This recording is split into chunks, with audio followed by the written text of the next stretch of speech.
పరిస్థితులన్నీ కిరాకార్పోయినాయి. 2019 నుంచి 2024 మధ్యన అధికార మదంతో, అధికార గర్వంతో, అధికార అహంకారంతో చాలా మంది ఎగిసిపడ్డారు, ఎగిరిగిరి పడ్డారు. అందులో ముఖ్యంగా చాలా మంది ఉన్నారు. అంబటి రాంబాబు కావచ్చు, వల్లభనేని వంశీ కావచ్చు, కొడాలి నాని కావచ్చు, పేరు నాని కావచ్చు, రోజారెడ్డి కావచ్చు, సిరెడ్డి కావచ్చు, పజ్జు ప్రభాకర్ కావచ్చు, పోసాని కృష్ణమురళి కావచ్చు. వీళ్ళందరితో పాటు ఇంకొక వ్యక్తి ఉన్నాడు, బోరుగడ్డ అనిల్. నోరు తెరిస్తే నారా చంద్రబాబు నాయుడు గారిని, లోకేష్ గారిని, పవన్ కళ్యాణ్ గారిని, మిగతా సంబంధించినటువంటి నాయకుల్ని, ఇంట్లో ఆడవాళ్ళని ఎంత దారుణంగా మాట్లాడినాడో నేను ప్రత్యేకంగా చెప్పనక్కర్లేదు. కర్మ సిద్ధాంతం అంటూ ఉంటారు. ఎక్కడైతే మనం తప్పు చేస్తామో అక్కడే కర్మ అనుభవించి అక్కడే శిక్ష కూడా పడుతుంది అంటారు. దానికి ప్రత్యక్ష ఉదాహరణ చాలా చూసాం. అందులో ప్రత్యేకంగా బోరుగడ్డ అనిల్. మరి బోరుగడ్డ అనిల్ అనేటువంటి వ్యక్తి తాడేపల్లి ప్యాలెస్ దగ్గరకు వచ్చి ఆయన బాధ ఆయన చెప్పుకుంటున్నాడు. ఒకసారి విందాం. అన్నను కలిసేదాకా ఈడే ఉంటాను నేను. ఎందుకంటే నాకు జరిగిన అన్యాయం అన్నకి చెప్పాలి. పార్టీలో ఇక్కడ ఇప్పుడు నీకు జరిగిన అన్యాయం అన్నకు చెప్పాలంటే అన్నకు జరిగిన అన్యాయం ఎవరు చెప్పాలా? అన్న దృష్టిలో అది అన్యాయం, ప్రజల దృష్టిలో అది న్యాయం. సొంత చెల్లిని, కన్న తల్లిని బయటికి దోసేసినాడు. సొంత బాబాయిని పైకి లేపేసి సునీతమ్మ గారిని అనాథం చేశాడు. ఆంధ్ర రాష్ట్రాన్ని 14 లక్షల కోట్ల అప్పుల్లో ముంచేశాడు. అలాంటి వ్యక్తి ఆయనకు అన్యాయం జరిగిందని తిరుగుకుంటా ఉన్నాడు. ఆయన ఎవరు చెప్పుకోవాలా? నువ్వేమో తాడేపల్లి ప్యాలెస్ దగ్గరకు వచ్చావు, ఆయనేమో యహంకా ప్యాలెస్ దగ్గర ఉన్నాడు. ఎవరు చెప్పుకోవాలా అని ఇక్కడ పార్టీ ఆఫీస్ లో ఏం జరుగుతుందో అన్నకు చెప్పాలి. జెండా పట్టుకొని రోడ్డు మీదకి వచ్చి కష్టపడి తిరిగి చెప్పులు లేకుండా జగన్మోహన్ రెడ్డి గారి కోసం స్లోగన్స్ ఇచ్చుకుంటా ర్యాలీలు చేస్తే తెలుసుద్ది.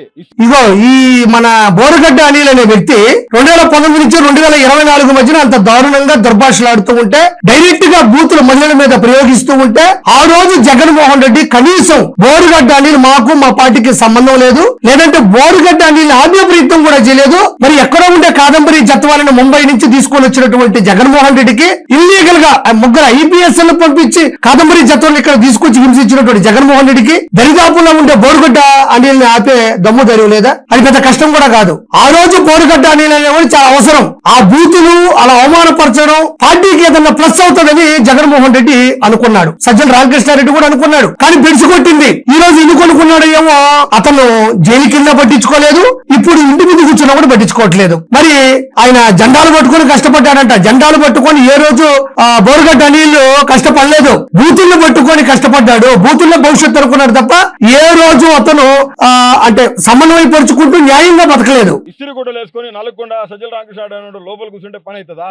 అంటే నేను అనేది ఏంటంటే అందరూ పార్టీ ఆఫీస్ లో పోతున్నారు సంతోషంగా, నన్ను ఎందుకు ఆపుతున్నాడు అంటే నిన్ను ఎందుకు ఆపుతారు నువ్వు చెప్పాలా? మరి ఆ రోజు బూతులు మాట్లాడేటప్పుడు వాళ్ళు నిన్ను ఆపుంటే ఈ రోజు నువ్వు ఆపేవాడు కాదు. అవి కూడా వినిపిస్తా. నువ్వు ఎంత దారుణంగా, ఎంత ధైర్యంగా అటాక్ చేస్తూ, ఫోన్ చేస్తూ, ఎదిరిస్తూ నువ్వు చేసిన ప్రవర్తన అంతా ఎంత కాదు. ఆ రోజు నీ నోరుని గానా, నీ బిహేవియర్ ని గానీ నువ్వు ఆపుకొని ఉంటే ఈ రోజు నువ్వు ఆపరు. గుంటూరులో ఉన్న 4 నాయకుల కోసం ఆపుతున్నాడు ఆయన, బాపట్లో ఉన్న ఒక నాయుడు కోసం ఆపుతున్నాడు. నువ్వు ఏం ఆపగలవు? ట్రై చేయి, నువ్వు ఎంత చేస్తావు చెయ్యి. అంటే ఎంతమంది కూడా ట్రై చేయి అనే మాటలు వాడేవాడు, దాంతో పాటు కొన్ని బూతులు జోడించేవాడు.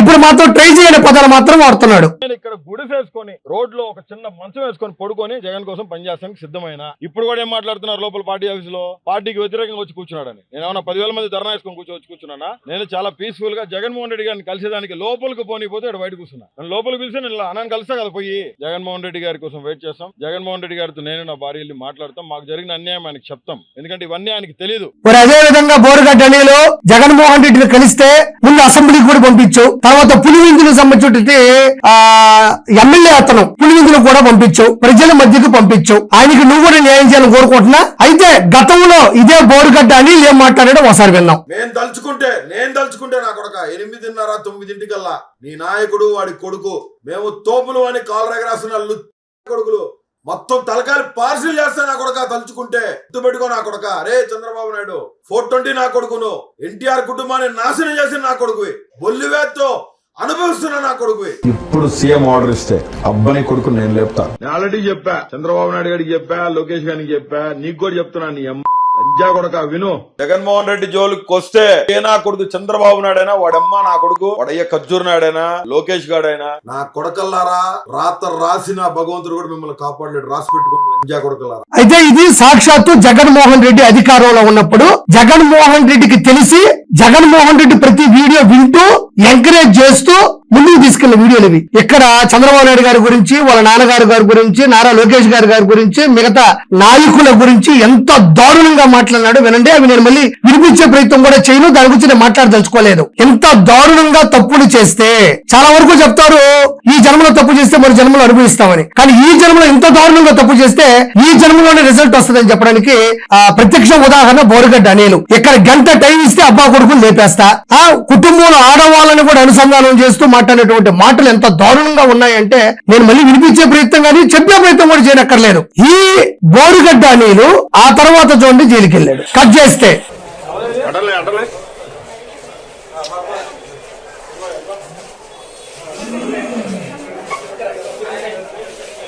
జగన్మోహన్ రెడ్డి ఎవరినైనా నమ్మాలి అంటే అక్కడుండేటువంటి క్వాలిఫికేషన్ ఏంటంటే కార్యకర్తగా కష్టపడడం, పథకాలను జనాలకు చెప్పడం, ఓటర్లకి చైతన్యపరచడం కాదు. ఎదుటి పార్టీ వాళ్ళ ఆడవాళ్ళని బూతులు పెట్టడం, వాళ్ళని టార్గెట్ చేయడం, క్యారెక్టర్ అసాసినేషన్ చేయడం, దొంగతనాలు చేయడం, కిడ్నాపులు చేయడం, ఇలాంటివి చేస్తే జగన్మోహన్ రెడ్డికి నచ్చుతారు. జగన్మోహన్ రెడ్డి కంట్లో పడాలి అంటే, జగన్మోహన్ రెడ్డి ఇంటికి వెళ్ళాలి అంటే జగన్మోహన్ రెడ్డిని పర్మిషన్ అక్కర్లేదు, జగన్మోహన్ రెడ్డి పిఎల్ కలవక్కర్లేదు. చంద్రబాబు నాయుడు గారి యొక్క కూటమి ప్రభుత్వంలో ఉండే ఎవరైనా బూతులు తిడితే, క్యారెక్టర్ అసాసినేషన్ చేస్తే లేపేస్తానని వార్నింగ్లు ఇస్తే అది జగన్మోహన్ రెడ్డి ఆ వీడియోల మొత్తాన్ని ఇంటికి తెప్పించుకొని మరి చూసుకొని మురిసిపోయి వాళ్ళు కలిసే ప్రయత్నం.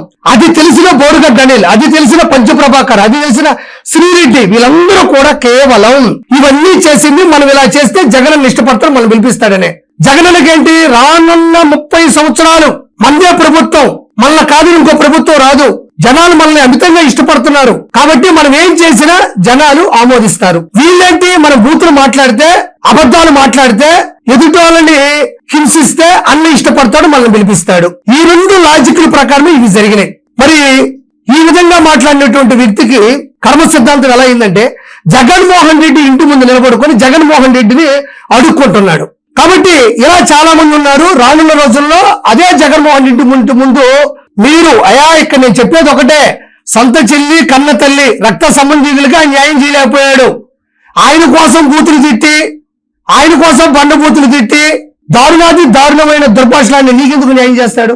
కాబట్టి ఒకసారి ఆలోచించాలి మనస్ఫూర్తి కోరుకుంటూ. ఇలాంటి బోరుగడ్డ అనిల్ లాంటి వాళ్ళు చాలా మంది ఉన్నారు. వాళ్ళందరికీ కూడా కర్మ సిద్ధాంతం వర్తిస్తుందని మనస్ఫూర్తి కోరుకుంటూ థ్యాంక్ యూ సో మచ్.